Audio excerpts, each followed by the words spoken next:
I would like to, I think it was lesson 201. I am following in an upward spiral, radiating purpose with excitement and in harmony to my passion from this clarity that is my brilliance. Okay, so this is an excerpt from page 593. I'm going to be taking a few clips here and there to try and express what happened with my experience and the paradoxes that arise throughout this book, and the various triggers throughout our awareness that throughout the day we might experience, and then get back to and say, hey, I responded in this way, or how come I was trying to prove some kind of point here? Okay, the thing is that the falseness, I'm going to start reading. The falseness of the ego mind is as real as truth when thought promotes collectively its subjectivity alike. Without such opinions to uphold by, what else is there but the hormones insignificantly to interact with, conditionally bonding to control, and that of the many formed relationships, the conformity to its legal structure, and so on it goes. And then, so when duality spirals up the spinal column in a reunion to becoming oneness, they dance, and up the skull a surge-like pillar of light will open up and radiate outward to illuminate the body.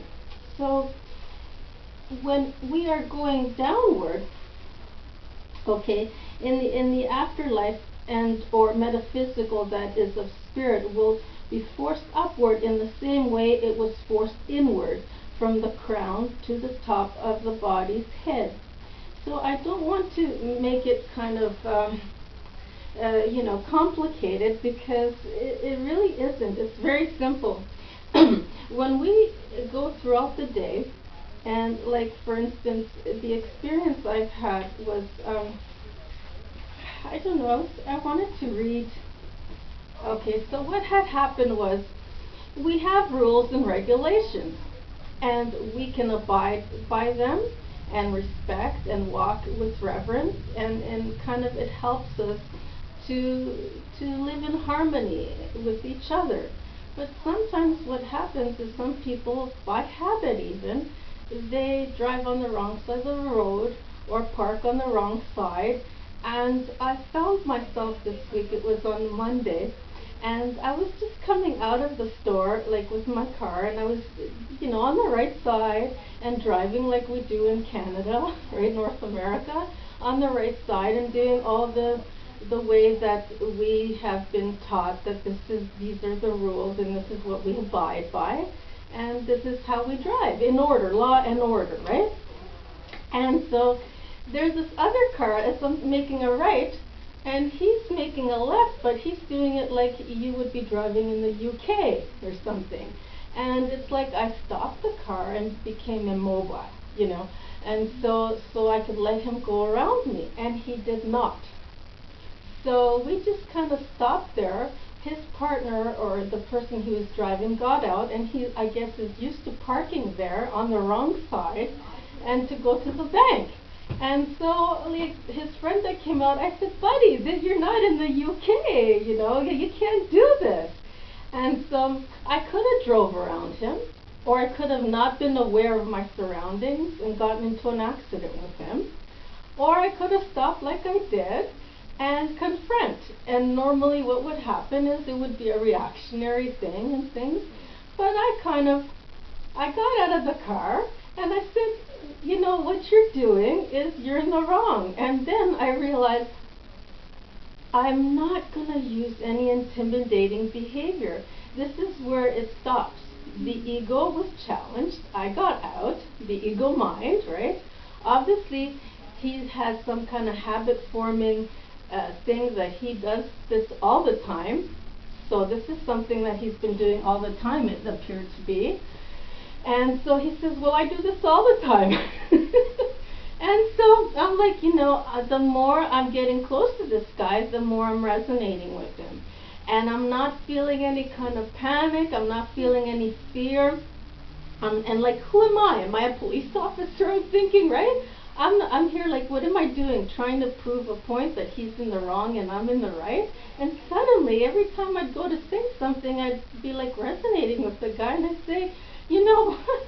You remind me a lot of me, what I would do and things. And next thing you know, I'm like, oh my God. I'm just so like, I'm radiating love and connection and resonance with this guy, instead of in a friendly way, not in like, hey, let's go on a date thing, but it was just already, it was like a level of understanding that he was okay kind of thing. I was changing his way, by the way. And I went to the car to, you know, say, never mind. I said, you just put me in a situation and I'm getting back in the car now. So I just caught myself and I realized where this was going. And so I get back in the car to drive around because, you know, who's in the right and who's in the wrong? These are man-made rules. And, you know, he kind of understood that every time I'd go to say something, I said, you know what, you're right. You know, who's making these rules up? Anyways, nobody got hurt. Everything's fine. You've obviously been doing this a very long time. I'm not here to, you know, I'm not any kind of authority figure. I'm not going to call the cops. Don't worry. I get back in the car. I go to back up, and he's already trying to back up. And just things like, I mean, I obviously made a very good impression on this guy. But I said, you know what, don't bother, please. You know, stay where he's conditioned to doing this. So then I drove around him and I realized, wow, this thing was actually, it could have been a sticky situation where here it is, the paradox, the duality of these things were right and wrong, and what is right and what is wrong, and that, you know, we have to choose. Do we say, I'm in the wrong, or you're in the wrong, and I'm going to come out and be righteous about it? So, in a way, righteousness is that of ego mind. And, okay, we could be right in our own way, and respect that opinion, and respect that with others, and get along. This is what our preferences are. But, you know, we don't try to enforce it on others and say, you know, just kind of, okay, this happened, and just let it go. It's what you call going with the flow instead of trying to control the situation. And that's what I learned, a very valuable lesson. And then so then I made a big thing about it, and I thought, wow, the ego mind can have a very righteous viewpoint of obedience and blindsided by this only view as perfect from any other is okay. However, karma will always be there to challenge it and make opposing side variations to want to stick onto this perfect, unchanging, fixed concept of made-up rules. These interruptions will challenge the self and that of its free will to reinterpret and let others be. Give the example of your trigger, which I just did, a moment of interruption with this guy driving on the wrong side of the road, which, you know. And so, and this is how it helped me to grow from realizing the need to scare people into submission and release that disconnect from which the pattern of enforcement to control others with can stick. One as a matter, as a martyr, because it's happened to me so many times before, and I end up taking that responsibility and become a martyr out of it. So no, it's not gonna happen. But I did make a connection with Buddy, and I resonated. And you see, so when we're spiraling up, we form resonance and likeness. We don't see each other as opposites attract, or as, you know, we have to smash into each other to bond, or, you know, I'm thinking sports too. I mean, it can be that way too, and winners and losers and all these scattered parts of ourselves. It doesn't have to be that competitive with each other.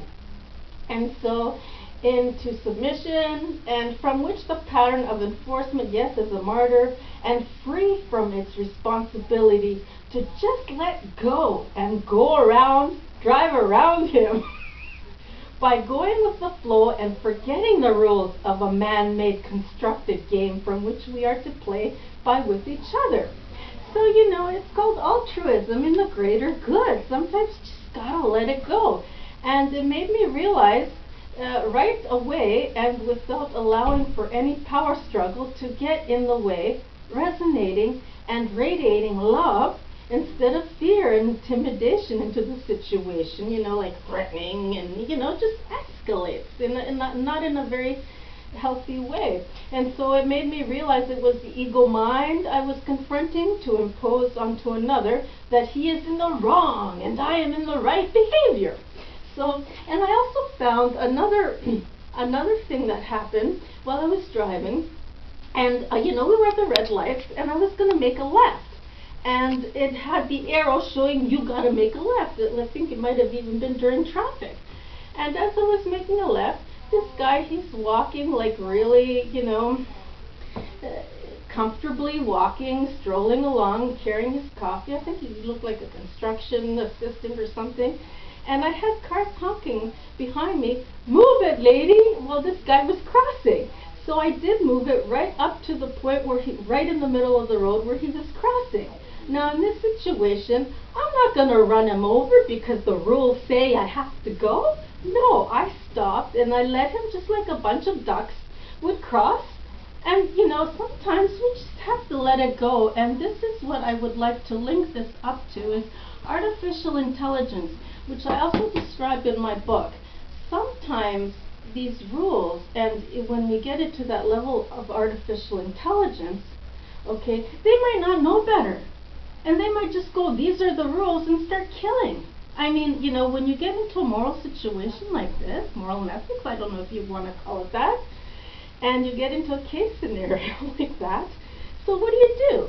Would an artificial intelligence know what to do in a situation like this? And so I have also interweaved into this book artificial intelligence and what we have to do in order to be able to integrate this awareness. And so in this situation, it would be really hazardous to what you could possibly think would happen.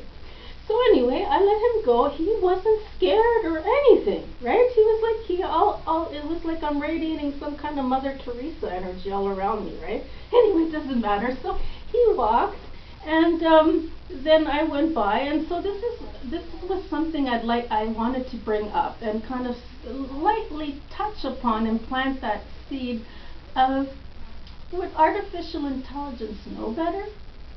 Or would they kind of go by, this is the law, and because of the law, does somebody have to get hurt or killed over it? So that's something, food for thought, and I'd like to go into part 3 to discuss about paradox and read a bit more about this book, and also, you know, the irony of the variations of the polar opposites, and also ascension and descension.